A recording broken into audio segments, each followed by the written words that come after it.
Vic, may sasabihin ako. Lola, ano po yun?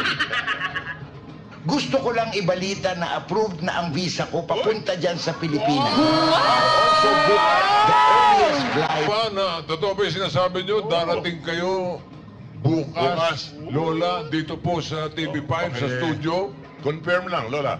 Oo, Vic, I just want to tell the good news at mag-impake na ko agad. Tash, wait for me. Tito Vic, Joey, wait for me.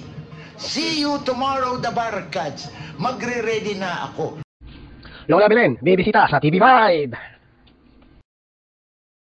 Ito na ang pagbisita ni Lola Belen sa EAT sa T5 para bisitahin at kamustahin si Tash.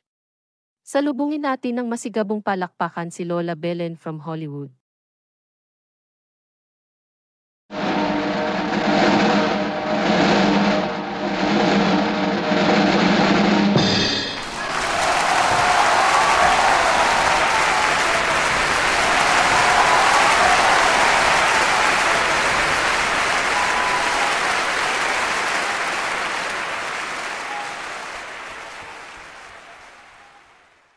Thanks for watching and please like, share and subscribe if you like this video.